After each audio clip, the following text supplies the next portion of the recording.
Want to know a secret? I struggle with imposter syndrome.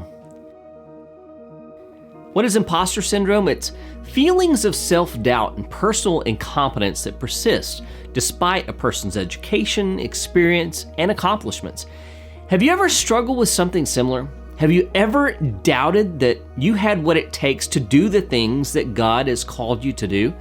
Those of us who struggle with imposter syndrome are not only aware of our limitations and inadequacies, but we are controlled by them. This type of fear can be debilitating at times. How do we overcome this in order to become the person God created us to be? Let's take a look at this idea together in this week's 5-Minute Torah.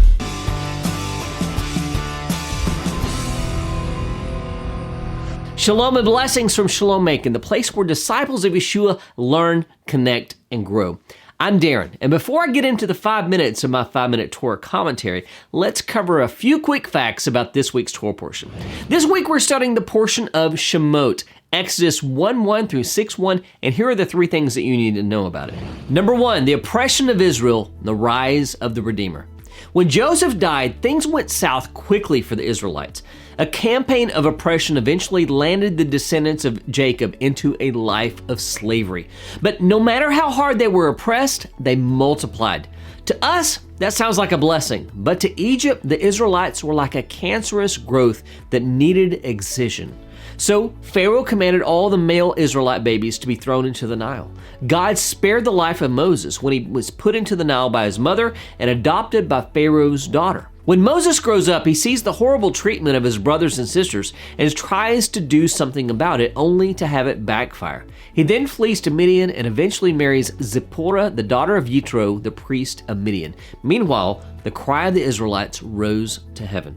Number 2, the burning bush and the call of Moses. One day, as Moses is tending his father-in-law's sheep, he saw something unusual and turned aside to investigate. He saw that a bush was on fire but not being consumed. God called out to him from the bush and told him that he had heard the cry of the Israelites and was sending Moses to deliver them from the hand of Pharaoh. Moses doesn't believe it possible at first, but God shows him his miraculous signs to validate what he told him. God tells Moses that Pharaoh will refuse, but that he will eventually give in. He also tells him that he will have his brother Aaron be his mouthpiece to Pharaoh when he confronts him. This is also confirmed when God speaks to Aaron, and Aaron comes out to meet Moses on the mountain where he saw the burning bush. And number 3, Moses and Pharaoh, the showdown begins.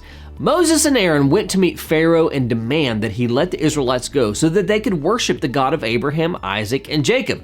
The result was that Pharaoh increased the workload of the Israelites, making them forage for their own straw to make bricks with while maintaining their daily production quota.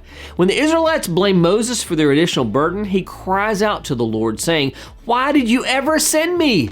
Our portion ends with the Lord's response saying, "Now you shall see what I will do to Pharaoh. For with a strong hand he will send them out, and with a strong hand he will drive them out of his land." Exodus 6:1. If you're looking for a place to learn, connect, and grow, then Shalom Macon is the place. It doesn't matter where you are in the world, you can find a connection with Shalom Macon through our live services every Saturday and through our private social network we call Shalom at Home. Check us out on YouTube and on our website at shalommacon.org for more information. We look forward to connecting with you and seeing you this Shabbat. This week's Torah commentary is called Who Am I? It comes from my book, 5-Minute Torah, Volume 3. This week's Torah portion not only begins the book of Shemot, the book of Exodus, but also the calling of Moses to his all-important task of delivering the children of Israel from the hand of Pharaoh. We would think that since Moses was raised in Pharaoh's royal house, he would realize that he was the most qualified person to confront the king of Egypt and to lead a group of slaves to their freedom. But when God confronted him at the burning bush, Moses replied with a lack of confidence, saying, "Who am I that I should go to Pharaoh and bring the children of Israel out of Egypt?" This is Exodus 3:1. In other words, what qualifies me to lead these people out from under Pharaoh's hand? Moses didn't feel that he had the ability to accomplish what God called him to do. Similar instances occur among the prophets of Israel when they do not feel confident that they have the courage or skill to do what the Lord has instructed them. For instance, when the Lord tells Samuel that he has rejected Saul as king because of his wickedness and that he should go to the house of Jesse and anoint a new king, Samuel responds by saying, "How can I go? If Saul hears it, he will kill me." This is 1 Samuel 16:2. Samuel knew that Saul would try to kill him because of jealousy. Despite his fear, Samuel obeys God's plan.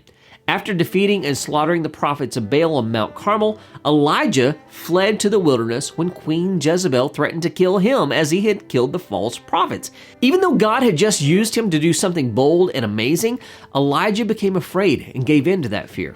But he himself went a day's journey into the wilderness and came and sat down under a broom tree. And he asked that he might die, saying, "It is enough now, Lord. Take away my life, for I am no better than my fathers." 1 Kings 19:4. Elijah was so distraught that he wanted to die, but God delivered him and continued to use him mightily until he was taken up into the heavens in the chariot of fire. When preparing to build the holy temple, King David doubted the magnitude of God's calling on him when the Lord told him, "I will make for you a great name, like the name of the great ones on the earth. Moreover, the Lord declares to you that the Lord will make you a house." 2 Samuel chapter 7, verses 9 and 11. David couldn't believe his ears. Here he was trying to bless God by creating a holy house for his presence to dwell, and God responds by saying that he will make a house, in other words, a dynasty, for David. David responded, "Who am I, O Lord? And what is my house that you have brought me thus far?" in verse 18. Moses was in a similar situation. According to 𝐼𝐻𝐽, a Moroccan rabbi from the 18th century, the response of Moses here revealed a lack of confidence that he could accomplish the task assigned to him by the Lord. He no longer saw himself as one raised in Pharaoh's palace, but as merely the shepherd he had become, thinking, "Who am I, a lowly shepherd, that I should appear before the king of Egypt and demand that the Israelites be released?" In his mind, even if he did get an audience with Pharaoh, surely he would be killed the moment he opened his mouth. Not only that, but he also knew that he would be held responsible for his failure to bring out the children of Israel. This put a double fear inside him. However, despite the doubt expressed by Moses, the Lord alleviated his fear with one simple response: 𝐾𝐸𝐴, for I will be with you. Exodus 3, verse 12. These are the words we all need to hear repeatedly and hold tightly in our hearts. I will be with you. The God of the universe is with us, with me, and I can do what he has called me to do. It's easy to lose track of this simple fact, but we have to remember that if our Creator has given us a task, despite how impossible it may seem, he also has placed within us the ability to carry it out. Sometimes all we can see is limitations and inadequacies when we have an entire list of assets we haven't even tapped into. Sometimes it's difficult to remember that we were assigned our individual task here on planet Earth by a wise and all-knowing Creator who tailored us specifically for that purpose. Sometimes we can become so focused on who we aren't that we fail to remember who we are. Who am I? I'm the salt of the earth, bringing life and flavor to those around me. I am the light of the world, a city set on a hill that cannot be hidden. I shine my light so that others may see my good deeds and give glory to my Father in heaven. I am uniquely designed to succeed in what God has created me to accomplish. Now I ask you, who are you? At your birth, God said you matter. What mission has God assigned you in this life? If God has breathed life into you, he has a mission that only can be fulfilled by you and you alone. Don't miss the opportunity to become the person he needs you to be. Others may be depending on you. And if you're still struggling to step up to the plate and fulfill your role, then check out my teaching, The Violin That Wouldn't Sing, for some additional encouragement. Just click on the link right here.